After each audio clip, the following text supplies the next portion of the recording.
now we are ready to invite on stage our next set of speakers. May we present to you our moderator, Mr. Anand Datta, Associate Executive Director, CBRE. Let's hear a round of applause for him as he joins us on stage. And this very, very interesting fireside chat will be with our speakers. We have with us Mr. Rajiv Sharma, CEO, NY Cinemas. May I also present to you Mr. Sudhanshu Kejriwal, co-founder and managing director, Key Demand. Let's hear it up for both our speakers joining us for this very interesting fireside chat, moderated by Mr. Anand Datta. Right here.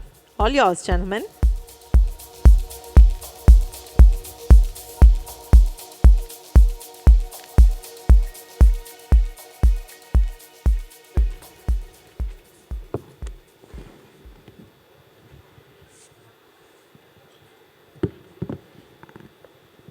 Good afternoon, ladies and gentlemen. We're going to have a quick fire chat on tier 3 and 4 markets, how the market's behaving.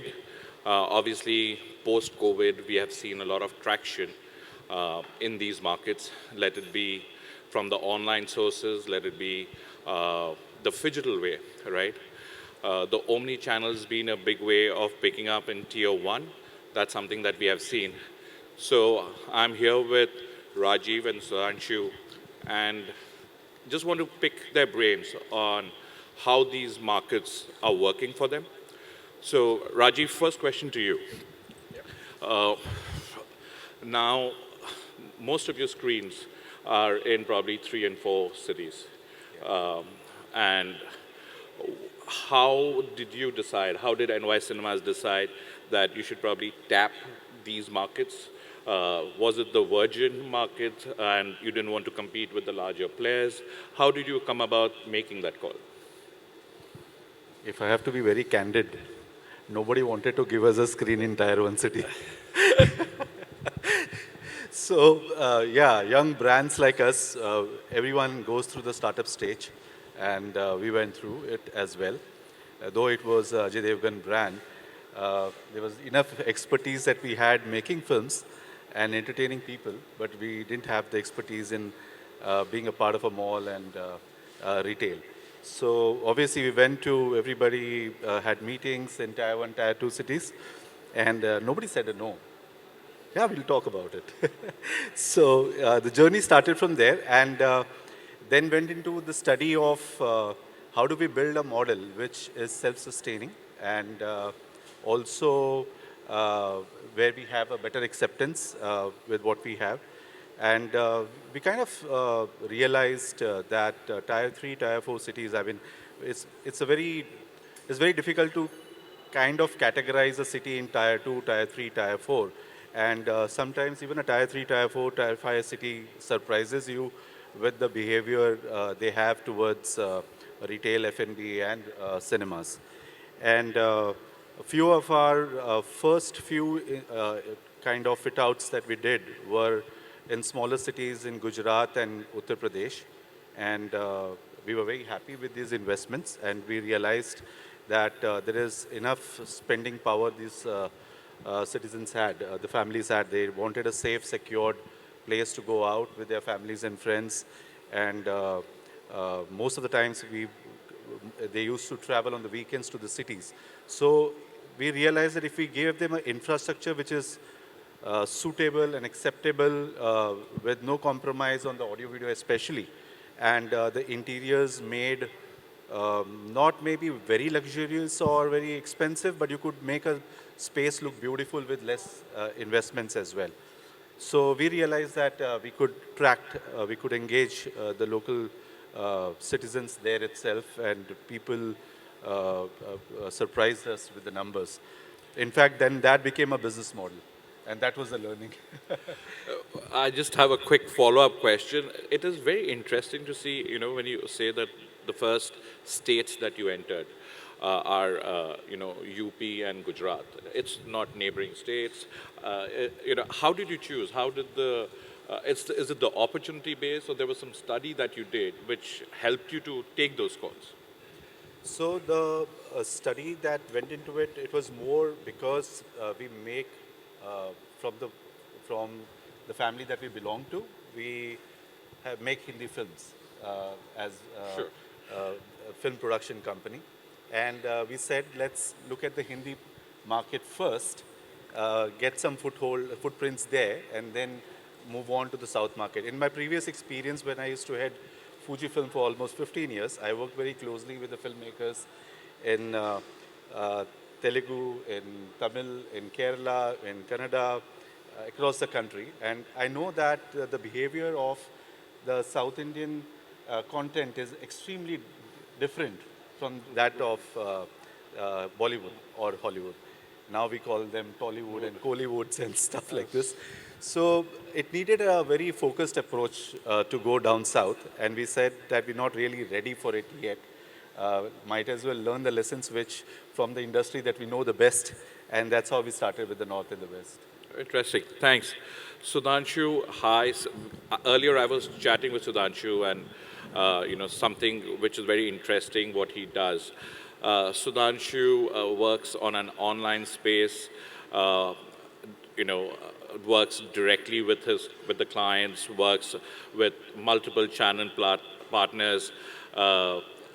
Why don't you tell us a little bit about how you are running and how do you manage? I was just hearing the number of channel partners you had when you were telling me. And how are you doing this in a tier 3, 4 kind of locations? And, and how's it going?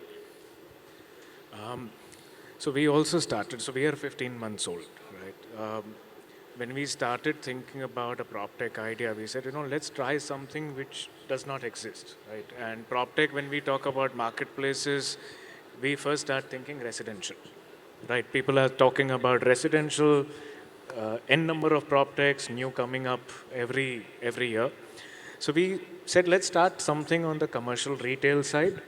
And the minute we started about commercial retail side, exhibitions like Mapic, the other ones, right? We have a lot of developers which are coming from tier 2, tier 3, tier 4 cities to come and meet brand development managers here, because there was nothing available online for them where they could connect with brands.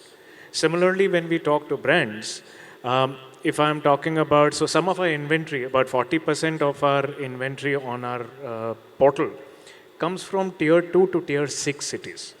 Wow. Right? Very interesting. It is giving an opportunity for those developers or those channel partners to showcase their inventory or their malls to the brands. Similarly, it's giving brands an opportunity to actually see some inventory in these cities before they invest man-hours to travel to that city. So we put in this agenda clearly to say, okay, let's try and tackle, besides the tier 1, the main problem with most of the brands is accessing tier 2 to tier 6. So over a period of 15 months, we now have about 900 channel partners and more than about 40 malls, and most of these malls, I would say more than 25 of them are from tier 2 to tier 6.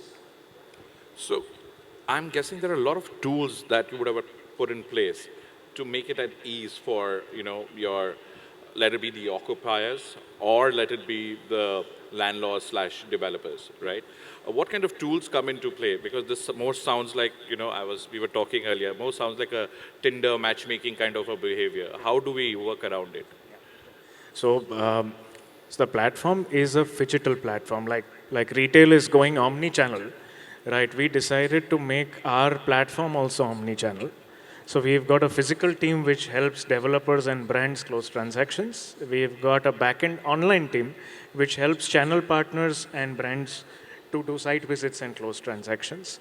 So the do's basically, like you rightly said, a Tinder, right? So we've got algorithms. So if a brand says, I want, by the way, we've got 20 million square feet of demand also listed from brands directly. So if a brand says, I want 20 feet frontage, I want a 10 feet ceiling height, right? Our algorithm is smart enough to say if these are not ticked, these are must-haves. It's not a good to have. It doesn't match. So on our system, every demand, if there is a matching inventory, it gets listed as per priority or as per relevancy. 100% being top, and as other properties drop in relevancy, it starts showing down. Okay, and the same thing goes with supply. If there is a supply and there is matching demand, it does exactly the same relevancy matching.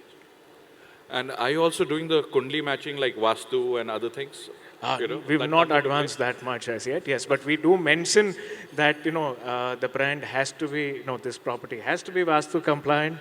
We do give options to our channel partners and developers to upload floor plans upfront. Sure. It just helps decision making, right? Perfect. Thanks. Rajiv, very quickly, moving to you.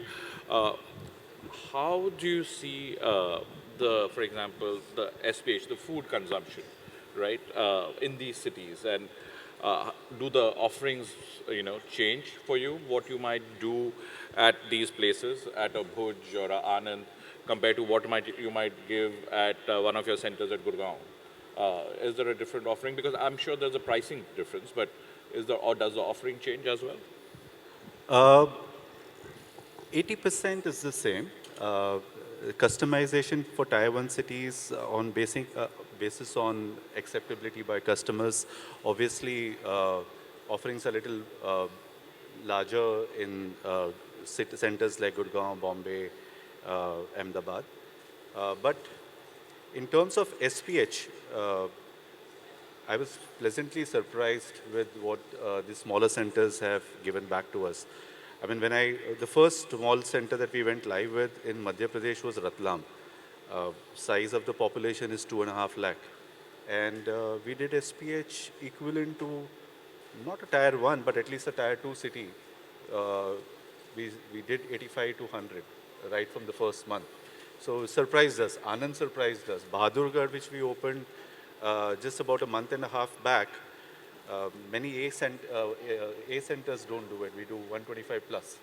So there is enough spending power, and on an average, I think the SPH the food spend is almost 70% of what it happens in the Tier 1 cities with this Tier 2, Tier 3. Very interesting. So the margins for you as well look very good where SPH is concerned. Absolutely. Huh? Absolutely. Yeah. And what about as you are in these tier 3, 4 markets of a Bhuj or a Meerut, how many screens? How do you decide? Typically, obviously, there is opportunity based of real estate. Right. But typically, what's the minimum screen that you do, and what's the maximum that you do when you go to such shops? So, depending on the size of the population, we kind of decide how many screens can do justice. Also, understanding the fact that what are the other options available in that center. Normally, the choice is between 3 and 4. The sweet spot is 3 for a smaller city. At times, we have done two screens as well. When we feel that even if there are a couple of more local players, obviously then people do have choices. So in such places, Ratlam was a 2-screener, whereas Anand and Bahadurgarh were 3 and 4 screeners. So about 350 to 500 seats to begin with, if not the screens. Curated for a 250 per auditorium, curated for that. But what we've realized is that in smaller cities, they don't have the luxury of recliners otherwise. So what we do is, even though this auditorium is designed for a 250-seater, we kind of have more rows for recliners, which gets filled the first. The tickets that get sold the first are the recliner seats in such centers. And that's how we normally end up with a 200-seater at the end of the project. Interesting. Thanks. Sudhanshu, moving to you, when now that we are discussing retail and the kind of things under retail, are you also doing retail centers? Are you doing shopping malls? How do you work with them? Are they on your portal as well? Do you, in this variant of yours, do you pitch in for mandates? Something very interesting, for me to know. So we've got a lot of shopping centers to retail malls. We've got shopping centers starting from a size of, say, 20,000 square feet in a city like Amravati, a lakh square feet in Siliguri, 1.5 lakh at Kolhapur, to a 4.5 lakh square feet at Indore. We've got a couple of projects which are mandated to us, where we are helping the developer with the zoning, even got our channel partners involved in it. So when I said that we've got 900 channel partners, we try and partner with them not only from a prospect of them giving us inventory, we also allow them to actually participate in the mandates that we have, where we are controlling the leasing and we open this to our channel partners and say, listen, we've got these areas available at an Indore or a Hyderabad or a Siliguri, and these are the kind of, or this is the brands, or these are the category of brands that I want. I want a cinema brand, okay? I want maybe anchors or F&B brands, and these are the categories. So then the channel partners start working back with us. We've got our online contact with the retail brands. We've got a physical team. So we allow the channel partners also to come back. So for us, our agenda is that we've got typically 3 clients for every deal, right? We've got, for us, our developer is our client, our brand is our client, but at the end of the day, my channel partner is also our client. So we try and keep all 3 happy. And how do you manage that expectation? When I say expectation is, you are not there physically everywhere. You're talking about Amravati, we might be talking about Bhuj, right? And how do you manage that expectations? Is there a scrutinization that you do for your channel partners or the properties that come? Because end of the day, there are occupiers and landlords who, are coming to your window for that safety net, right? Correct. That assuming that there is a seamless work that is happening. Yes. So when we are talking about, say, an Amravati or, say, Siliguri or Almoda also, right? So we do not have physical teams there. But there is, I would say, COVID taught us one thing very, very well, right? I think Zoom kept us busier in COVID than I agree. pre or post, right? So a lot of our channel partners also are frequently using Zoom calls with us. We do a lot of video calls between our brands, our developers, our channel partners. One thing which actually keeps everybody happy, right? And that does a lot of, I would say, your initial scrutiny. You get site visits done for a Siliguri mall. You know the performance is there. The brand, the developers are happy with you. When you start proposing malls in Siliguri back to brands, they also start saying, okay, this particular portal seems to be real. It is not, I would say, bogus inventory being put up. And the channel partners which are signed up with us, we do charge them. The channel partners have to pay some subscription to join the platform. That, what we have seen over a period of time, is keeping the non-commercial channel partners away. And it's trying, or we are getting a pretty good hit ratio where we are saying we are getting people, channel partners who are good at retail and office spaces. Sure. Sure. So, Rajiv, coming to you, when we talk about,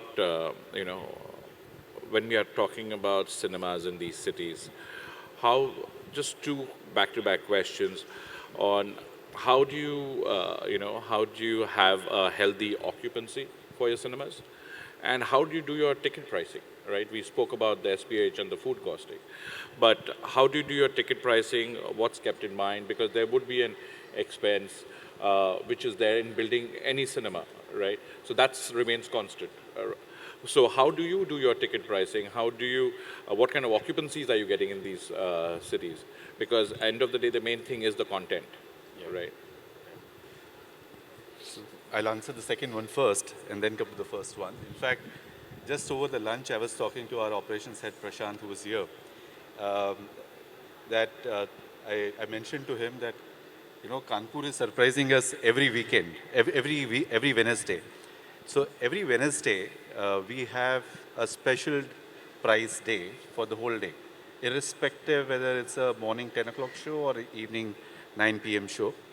And on that day, we run the tickets at 99 rupees, unless it's the first week of release, where we have to be a little careful with the content owners. And such places keep surprising us with the highest numbers. And we often get into a calculation that if we wouldn't have discounted, what would have been the earnings? And I've, the math says that sometimes having a special price day works wonders. And these are equivalent to your earnings on the weekends. We kind of do that. And this is something that we've seen in Tier 3 and Tier 2 cities working very well for us. In terms of occupancies, unfortunately, they do not match up to the Tier 1, Tier 2 cities. The reason being, is, especially for the multiplexes, in Tier 1, Tier 2 cities, we have impulse walk-in customers. Whereas for a smaller city, it's a planned outing when it comes to cinema. They want to go with their family and friends after the school, after the college, everyone is home. So entertainment for them is either on the weekends or in the evenings. So we struggle to have footfalls during the weekdays up to 5 p.m., 6 p.m. Evening shows then start picking up. In terms of comparison, if our average occupancy overall runs at around 23 to 25%, Tier 3, Tier 4 cities would be around 17, 18%. Understood. I'm sure there are a lot of 3 and 4 tier developers among our audience. You know, you are, how confident and how aggressive are you going forward in these locations and in these cities? You know, and seeing the success that you have seen, would you look at a different size? Would you look at a different, you know, if there is a good center that's coming up, how interested NY Cinemas would be looking at those centers? So overall, the industry has tagged us as the most conservative player. I don't think it's something to take pride about, but they say the most conservative player because I think we try to build the business for our benefit as well and not in a number game. But yes, we don't shy away from opportunities that come our way, which is a win-win. Unfortunately or fortunately, post-COVID, we've learned good lessons, especially in the multiplex space. And even if I wish to turn around tables, I cannot because unfortunately we don't own a product that can allow us to turn the business around because there's somebody else who makes the films and there's somebody else who consumes the films. And we are service providers. We only have a preferential treatment over the others based on the experience we bring to the city, to the center. So fortunately, wherever we have delivered cinemas, irrespective whether they are Tier 1 cities, Tier 2, Tier 3, Tier 4, we perform better than the market because we've believed in being the differentiating player in the space that we are in. We wanted to curate cinemas where there's a curiosity, irrespective that you are a part of a Tier 1 city, that people travel. Unfortunately, convenience matters to everybody. Nobody travels these days. But people should travel is the intention when we make cinemas. And we've been successful so far. Fortunately, in the Tier 3, Tier 4 cities, the developers these days are more welcoming to sharing CapEx with you because we also tell them that if it's just making a cinema, maybe we're not the right partners for you. But our ideology says this, and if you buy into giving an experience where you stop the locals from traveling to a different city to watch cinema on the weekends, then that's a center that we would like to create. And our economics may not allow us to do it that way. And we've seen a very welcoming nature from developers. I mean, we recently did Bahadurgarh with a shared capex. We did Anand with a shared capex. We did Mandvi with a shared capex. We're doing something else with a shared capex. So they welcome it. And they also believe that if we have a local experience, then we have better, the whole hygiene that they build around the cinema, everyone stands to benefit, you know. Sure. Thanks, Rajiv. Last question from me for both of you.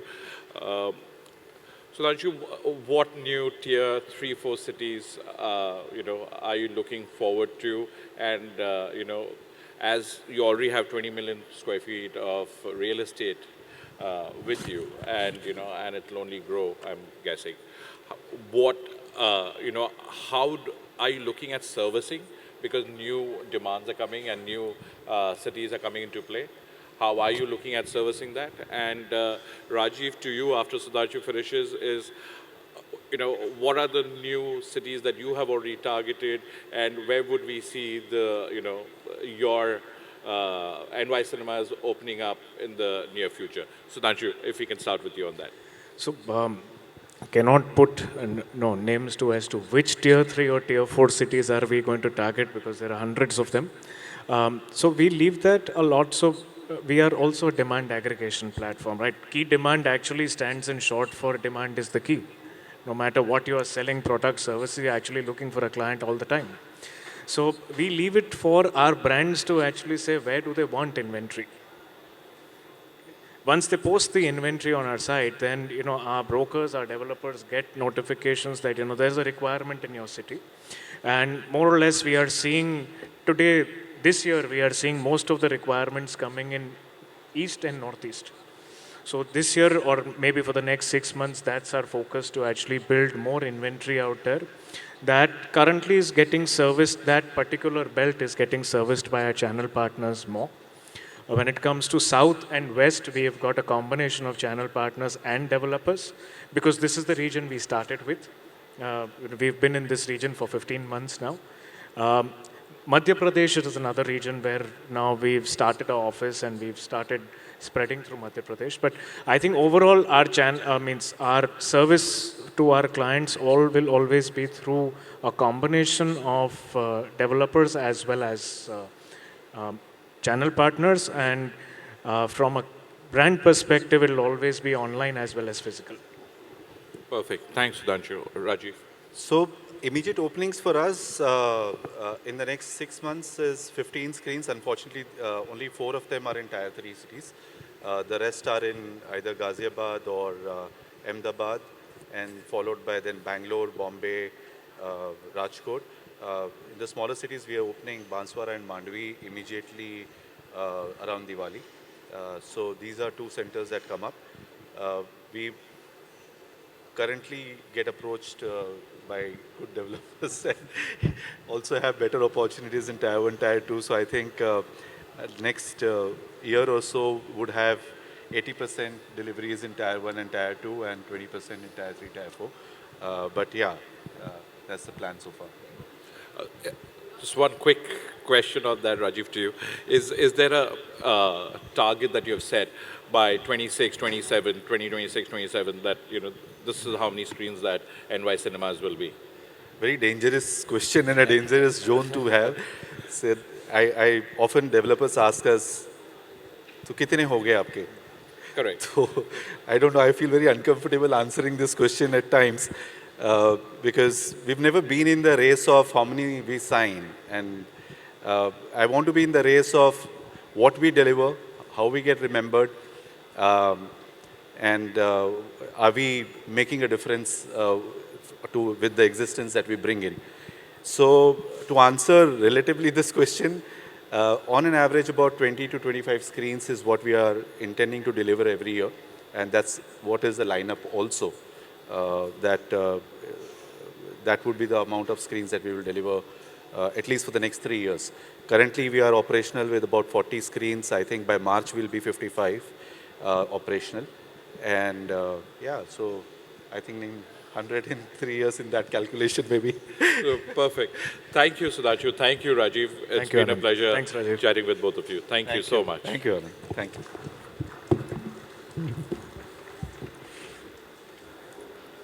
Thank you so very much for this very interesting fireside chat indeed. And sir, may I request you to please stay on and thank our speakers for sharing their thoughts here with us.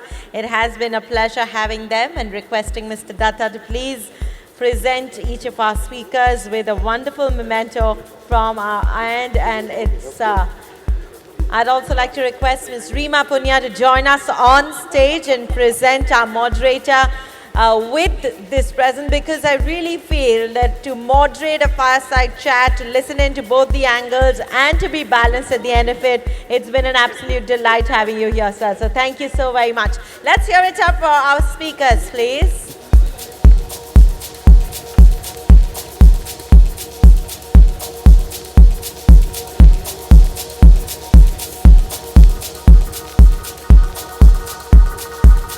Thank you so very much for joining us.